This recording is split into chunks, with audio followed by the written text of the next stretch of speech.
Halo teman-teman semua, kenalin namaku Rida Kusumodiningrum.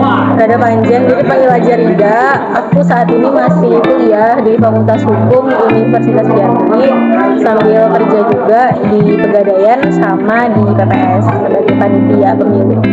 Jadi mungkin aku bahas dari mulai cerita pengalamanku ya dari zaman semester 5 atau 6. Awalnya kuliahku baik-baik aja. Kuliah seperti biasa, seperti teman-teman yang lain. Kuliah, organisasi, lomba dan sebagainya. Nggak ada mikir untuk hari ini makan pakai duit dari mana ya gitu. Hari ini beli buku yang disuruh dosen pakai duit dari mana gitu. Sampai suatu ketika papaku sakit dan ya nggak bisa ngapa-ngapain lagi, otomatis dia udah nggak bisa kerja, dan ibuku itu ibu rumah tangga dimana nggak ada penghasilan dari beliau. Otomatis aku waktu itu terjerat dilematis sih, antara ngelanjut kuliah tapi sambil kerja atau aku cuti dulu gitu, karena kan memang kita tahu ya kuliah itu bukan sesuatu yang mudah gitu, karena banyak juga biaya, apalagi aku juga kuliahnya jauh dari rumahku ke kampus atau ke Mendalo itu kurang lebih sekitar 45 sampai 1 jam. Otomatis bensin juga lumayan menguras biaya ya dari transportasi, belum lagi makan, buku dan sebagainya. Jadi yang kupikir waktu itu kayaknya aku cuti aja gitu. Jadi waktu itu aku udah ngurus berkas di akademik, udah ngurus berkas untuk cuti dan sebagainya, dan alhamdulillah ternyata rezeki nggak kemana gitu. Aku waktu itu lolos beasiswa dari satu lembaga dan otomatis tercover lah 1 tahun kuliahku gitu dari untuk UKT dan sebagainya. Tapi aku tetap juga kerja karena aku mikir, karena ini kan beasiswa cuma 1 tahun ya, otomatis di tahun ke depan itu aku tetap butuh biaya juga. Jadi aku nabung dari sambil jadi di penerima beasiswa, aku juga sambil kerja untuk nabung di tahun depan untuk biaya kuliahku.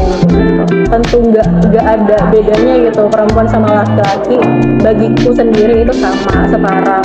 Nggak serta merta karena ini anak perempuan jadi lebih mudah gitu jalan hidupnya, lebih enak cuma di rumah aja, enggak gitu. Ternyata dan faktanya sama aja gitu, bebannya sama-sama berat antara laki-laki dan juga perempuan.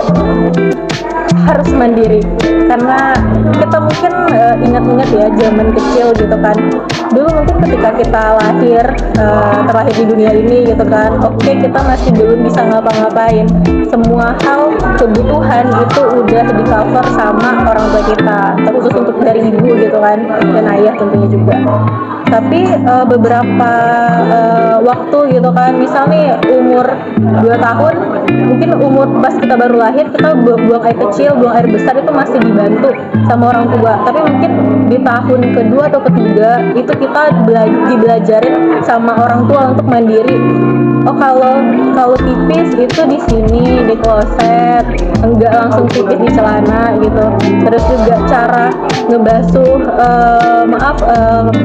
gitu, kita kemauan kita gimana, nggak harus serta-merta terus dicebokin gitu kan nggak kayak gitu. Jadi emang semua tuh ada fasenya gitu, dan ya perempuan juga seperti itu gitu kan. Kita sebagai perempuan yang sudah memasuki dunia remaja sampai dewasa juga seperti itu gitu. Jadi kalau ditanya terpaksa dewasa atau terpaksa mandiri, mungkin di satu sisi bisa juga dibilang iya ya, karena aku pribadi gitu kan ngelihat teman-temanku nih yang masih kuliah, yang kuliah nih, teman-temanku yang kuliah, yang mereka udah masih punya privilege dari keluarga, entah itu uang saku, entah itu transportasi mereka gitu kan, dan sebagainya, jajan dan sebagainya masih di cover sama orang tua.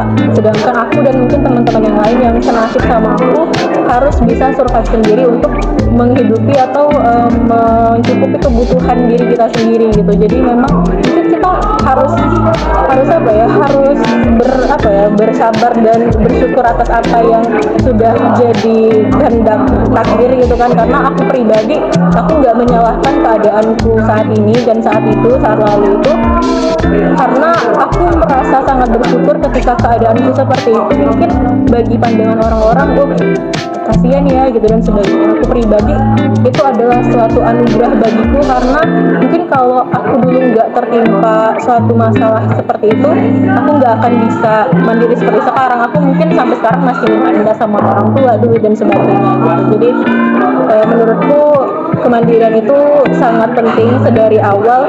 Pun meskipun kita mandiri sebelum waktunya juga nggak apa-apa, dinikmatin aja. Jujur ya kan, aku tuh sekarang tuh sebel banget gitu denger isu-isu patriarki, karena bagiku ini udah tahun 2023 yang mana kita udah ngelihat berita ya, udah banyak banget kan AI sudah merajalela dan sebagainya, dan kita masih terkungkung sama yang namanya patriarki gitu, isu patriarki kayak ayo lah gitu, udah nggak zaman lagi gitu kan, masih melanggengkan dunia patriarki itu gitu. Ayolah kita sebagai manusia yang mana sudah kita tahu juga kan, sudah ada aturan yang mengatur terkait hak asasi manusia loh, yaitu manusia gitu kan. Kayak itu tuh menurutku sudah suatu kalimat, suatu kata yang sudah terdefinisi tanpa kita mikir ulang gitu, mikir banyak gitu kan. Karena kan ya, perempuan manusia, laki-laki manusia gitu kan. Jadi kan bukan hak asasi laki-laki loh kayak gitu. Ini hak asasi manusia, harusnya kan udah nggak perlu lagi gitu kan isu ini dipermasalahkan, tapi nyatanya, realitanya, ironinya gitu kan, ada aja yang masih melanggengkan, yang masih mengimplementasikan dunia patriarki atau isu patriarki itu gitu. Masih banyak perempuan-perempuan, teman-teman perempuan di luar sana yang masih terdiskriminasi, masih terganggu haknya sebagai manusia gitu kan, entah itu dari dunia pendidikan, entah itu ekonomi, entah itu hak dari reproduksi dia, hak dia sebagai manusia itu masih dipermasalahkan atau masih terenggut gitu. Itu sih yang aku sayangkan sampai sekarang gitu. Bagiku value perempuan itu wah banget sih. Kenapa? Karena mungkin kita sadar bahwa dulu itu perempuan masih sangat sulit sekali untuk mendapatkan kesempatan untuk bekerja. Berbeda dengan sekarang yang manusia atau perempuan bebas merdeka untuk mendapatkan hak pekerjaan, walaupun nggak semuanya ternyata gitu kan, tapi alhamdulillah sekarang udah lumayan lah, walaupun nggak semuanya nggak menyeluruh gitu kan, tapi kita cukup apresiasi kemajuan zaman saat ini gitu kan, yang sudah mulai terbukalah pemikirannya bahwa perempuan berhak loh untuk mendapatkan kesempatan dalam bekerja, entah itu sebagai pegawai ataupun sebagai pemimpin. Dan banyak juga perempuan-perempuan sekarang, aku sangat apresiasi banget perempuan yang sudah berani dan juga survive dan menurutku cukup baik dalam menjalankan kepemimpinan dia sebagai pemimpin gitu. Karena kan sampai sekarang juga masih dipermasalahkan gitu ya, kok kalau masih ada cowok ya udah, masih ada laki-laki ya udah, laki-laki aja jadi pemimpin, kenapa harus perempuan gitu, perempuan itu udah di belakang laki-laki aja, nggak cocok, baperan dan sebagainya, kalau perempuan tuh bagusnya tuh laki-laki dan sebagainya. Aku ingin mematahkan stigma itu, dan aku harap teman-teman juga berpikir demikian gitu. Jadi ketika ada kesempatan untuk jadi misal ketua tim atau apa, ambil aja gitu, nggak usah hiraukan pandangan orang, omongan orang yang bilang kalau cewek jadi pemimpin itu baperan, cewek yang jadi pemimpin tuh nggak pakai logika, cewek tuh pakai perasaan, jadi sulit kalau untuk jadi pemimpin. Aku harap stigma-stigma yang demikian itu sudah nggak ada lagi sih di zaman sekarang, di tahun 2023 ini. Extraordinary Woman itu masih baru banget sih, baru brojol banget di tahun kemarin, bulan September. Jadi di ramunya itu bulan Agustus akhir, kita launching bulan September.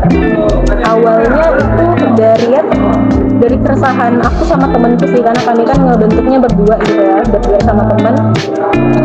yang mana kita masih ngerasa kurang banget sih platform terkait edukasi bagi perempuan dari berbagai bidang gitu, baik itu pendidikan, ekonomi, terus juga mungkin masalah kayak kesempatan untuk mendapat beasiswa dan kesempatan dalam bekerja dan sebagainya. Jadi aku oke, kita sekarang tahu juga kan di sosial media kan udah merambah banget tuh, banyak platform yang membahas atau terkait tentang edukasi khusus untuk perempuan. Tapi menurutku dan temanku, kita butuh yang banyak lagi gitu, kita butuh banyak lagi support, dorongan melalui platform-platform media sosial terkait edukasi untuk perempuan.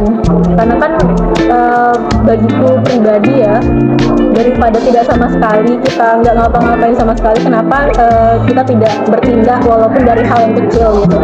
Jadi itulah lahir, dan alhamdulillah sudah membuat beberapa project, dan alhamdulillah juga sudah cukup berhasil projectnya sampai sekarang. Dan kemarin juga sempat diundang sama Pro 2 Jambi dari RRI untuk siaran juga sebagai kami berdua sebagai narasumber di Instagram extraordinarywoman.id. Ada webnya juga?